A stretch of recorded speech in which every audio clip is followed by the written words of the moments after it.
in the land of grills. We got the zgrills out. A lot of you have probably been asking, Tom, where is this? This is like the multitasker 705 2B, 700 square inches. A lot of people ask me, Tom, what's the best pellet smoker grill you've ever had? This is it right here. This thing's double wall construction throughout. And the legs on this thing are like tree trunks. This thing's phenomenal. It's got a very, very, very accurate PID, proportional integral derivative program in there. Runs very great. Right now we're set. We just fired up a set of 275, and we're using the Smokin Pecan today. If you have not tried pecan shells that have been turned into pellets, oh man, you don't know what you're missing. And you know what? Why not try it on a turkey breast roast that's Cajun style? Oh yeah, that's gonna be good. Let's get it out of the package, take a look at it, get it on the zgrills. Zgrills is gonna do all the work. I also have an interesting little modification we did to the zgrills.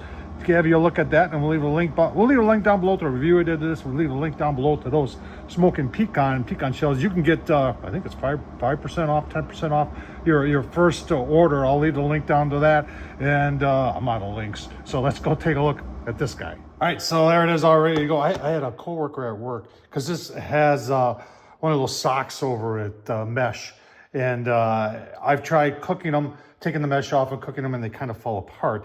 But if you cook it with it on there, taking it off when it's done is kind of a pain in the butt. And he had mentioned that he saw someone truss it. Now, I'm just an amateur. I don't really know how to truss, but I did tie a couple knots, and we'll see how that holds up. One of the biggest rip-offs for these gosh darn things is when you buy these, you're paying per pound, and they always put this big. So you're paying meat price for gravy. And Butterball, you should be ashamed of yourself. They've been doing that for years, ever since. As long as I've purchased these, I've always remembered them coming with a bag of gravy and sitting myself and getting ripped off here. So anyway, let's get it on the Z-Grills. Yeah, but first, let's take advantage of the fact and put some more seasoning on here. I tell you what, this Burnt Pit Barbecue Fire for Effect sweet meat barbecue rub. I'll tell you what, this is a perfect complement to that Cajun. I'll leave a link down below, but Burnt Pit Barbecue, veteran owned. And it's from Wisconsin. I'm a Wisconsin guy, and they're Wisconsin guys. I like that a lot. I got the turkey on. I'll tell you what, folks, get yourself some Smokin Pecan. The smoke from this is not wood. This is pecan shells, and it is a sweet smell, and it is just, that's why they're giving you some money off on your first order, because they want everybody to try this, and I want you to try it too. 275, 278. Let's see how we did this mod, adding this thing. 255, okay. So it's a little bit lower in the grill, and I'll just show you where that is, and that's why I wanted to do this. So the PID reads the temp from this probe up here, which is perfect for the top shelf, but I wanted something a little bit lower, and that's why we put this chef temp thing in here.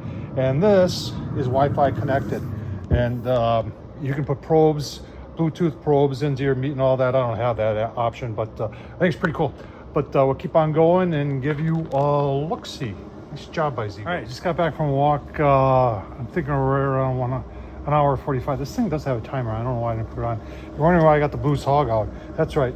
We're going to spice it up a little bit. Just took an internal temp, and it is in 110, 109, something like that. Looking really good. Going to put a little bit of the raspberry chipotle on there. Going to be absolutely delicious. If you're curious what those pellets look like, look at that. And the smell, folks, even at higher temps, it smokes like crazy, and you can really taste the difference. Check out the Smokin Pecan. Like I said, I'll leave a link down below. Let's get some Blues Hog on there, raspberry chipotle. We'll give you a look-see once it's finished up. Oh man, look at that. Very nice color. String held up. I think that's the dealio right there. Take off that netting and just tie it up a little bit. It seemed to work, and they have turkey smell like Blues Hog raspberry chipotle. Oh man, I tell you, that is that's something else right there. Look at that. Very nice. Let's take a chunk off there. If you want to know, I pulled it at it was like 162 in the thickest part. So the carryover definitely took it up to 165, nice and moist. What I like about these roasts is that they are typically pretty moist. Are you hungry? I know I am. Oh, wow. All right. I ate that first piece. Wow. That's one of the best turkey roasts I've ever done. First of all, you get the Cajun, because the Cajun is injected. And then you get, you get the hint of the pecan in there. Very, very good. That sweet heat from Burn Pit Barbecue. And then the topper is the raspberry chipotle from Blues Hog on top of it. Folks, if you haven't tried this and you're doing a turkey roast, oh man, you got to give this a shot. This is absolutely delicious. One of the best turkey roasts I've ever made. And I make a few of these, and this was tops. Tom Horsman, YouTube, thumbs up, leave a comment. Thanks for watching, folks. Give this a try sometime. You'll love it.